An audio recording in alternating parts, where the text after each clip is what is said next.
पिछले एपिसोड में हमने सीखा कि कांस्य हौदी परमेश्वर के वचन की पहचान है। परमेश्वर का वचन जो आंतरिक वस्तुओं को काटता है, हमारे प्राण और हमारे आत्मा में परमेश्वर का वचन जो हमें पूरी तरह से सक्षम बनाता है और हमें हर एक अच्छे काम के लिए सुसज्जित करता है। परमेश्वर का वचन जो हमें धोता है, परमेश्वर का वचन जो हमें साफ करता है, परमेश्वर का वचन जो हमें पवित्र करता है। तंबू एक चल संरचना थी जिसे इज़राइल के लोगों ने जंगल में अपनी सभी यात्राओं के दौरान साथ ले गए। तंबू के मुख्य दो हिस्से थे, बाहरी आंगन और भीतरी आंगन, जिसे मिलाप वाला तंबू भी कहा जाता था। मिलाप वाला तंबू फिर दो हिस्सों में बांटा गया, पवित्र स्थान और अति पवित्र स्थान, जो एक बहुत मोटे पर्दे के साथ विभाजित होता था।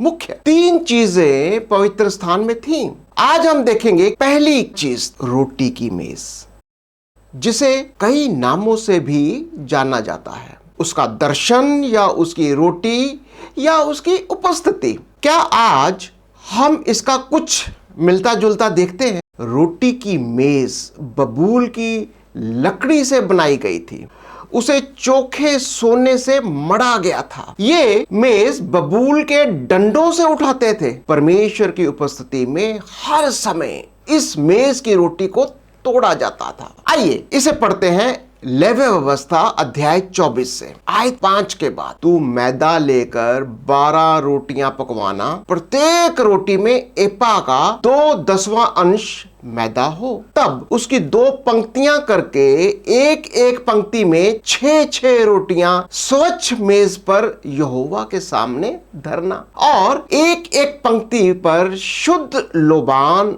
रखना कि वह रोटी स्मरण दिलाने वाली वस्तु और यहोवा के लिए हव्य हो।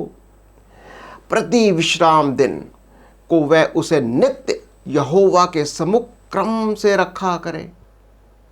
यह सदा की वाचा की रीति इज़राइलियों की ओर से हुआ करे और वह हारून और उसके पुत्रों की होंगी और वह उसको किसी पवित्र स्थान में खाएं, क्योंकि वह यहोवा के हव्यों में सदा की विधि के अनुसार हारून के लिए परम पवित्र वस्तु ठहरी है। व्यवस्था विवरण 8:3 में हम पढ़ते हैं, परमेश्वर ने तुझको नम्र बनाया और भूखा भी होने दिया, और फिर वो मन्ना जिसे तू और ना तेरे पुरखा ही जानते थे वही तुझको खिलाया, इसलिए कि वे तुझको सिखाए कि मनुष्य केवल रोटी ही से नहीं जीवित रहता, परंतु जो वचन यहोवा के मुंह से निकलते हैं उन्हीं से वह जीवित रहता है।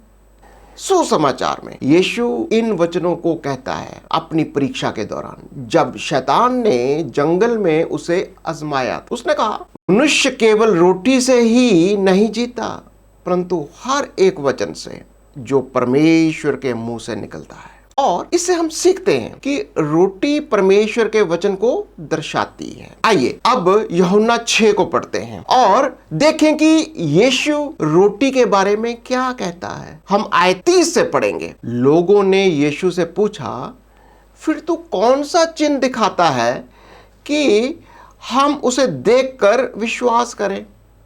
तू कौन सा काम दिखाता है? हमारे बाप दादों ने जंगल में मन्ना खाया, जैसा लिखा है। उसने उन्हें खाने के लिए स्वर्ग से रोटी दी। यीशु ने उनसे क्या कहा? मैं तुमसे सच कहता हूं कि मूसा ने तुम्हें वह रोटी स्वर्ग से ना दी, परंतु मेरा पिता तुम्हें सच्ची रोटी स्वर्ग से देता है, क्योंकि परमेश्वर की रोटी वही है जो स्वर्ग से उतरकर जगत को जीवन देती है। तब यीशु ने उनसे कहा, जीवन की रोटी मैं हूं, जो मेरे पास आता है वह कभी भूखा ना होगा, और जो मुझ पर विश्वास करता है वह कभी प्यासा ना होगा। और जो कुछ पिता मुझे देता है वह सब मेरे पास आएगा, और जो कोई मेरे पास आएगा उसे मैं कभी ना निकालूंगा, क्योंकि मैं अपनी इच्छा नहीं वरन अपने भेजने वाले की इच्छा पूरी करने के लिए स्वर्ग से उतरा हूं। और मेरे भेजने वाले की इच्छा ये है कि जो कुछ उसने मुझे दिया है उसमें से कुछ भी ना खोऊं, परंतु उसे अंतिम दिन फिर जिला उठाऊंगा।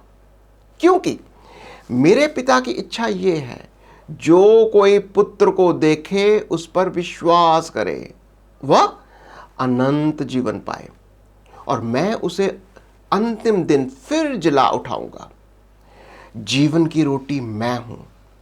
तुम्हारे बाप दादों ने जंगल में मन्ना खाया और मर गए।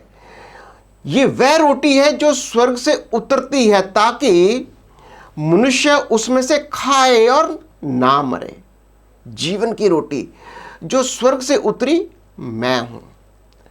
जो कोई इस रोटी में से खाए तो सर्वदा जीवित रहेगा, और जो रोटी मैं जगत के जीवन के लिए दूंगा वो मेरा मांस है। यहां हम देखते हैं कि यीशु समय जीवन की रोटी है। पिता की मर्जी यह है कि यीशु उनमें से एक को भी ना खोए जिन्हें पिता ने उसे दिया है। वह उन्हें अंतिम दिन फिर से जलाएगा। ये पिता की इच्छा है कि हर कोई जो यीशु की ओर देखे और उसमें विश्वास करे वह अनंत जीवन पाए। तो चलिए जल्दी से संक्षेप में बताते हैं कि आज हमने जो सीखा, रोटी की मेज, उसकी रोटी या उसका चेहरा या उसकी उपस्थिति या परमेश्वर का वचन करके भी जाना जाता है। ये यीशु को दर्शाती, जो जीवित वचन है, जो स्वर्ग से उतरा, उसने अपना जीवन दिया और हमारे प्राणों का उद्धारकर्ता बना। आइए हम अपनी खुराक इसी रोटी से पाए जो उसका वचन है, जो हमारे शरीर को ताकत देता है। आइए हम अपनी खुराक को यीशु के जीवते वचन और रोटी से हासिल करें जो स्वर्ग से उतरी है।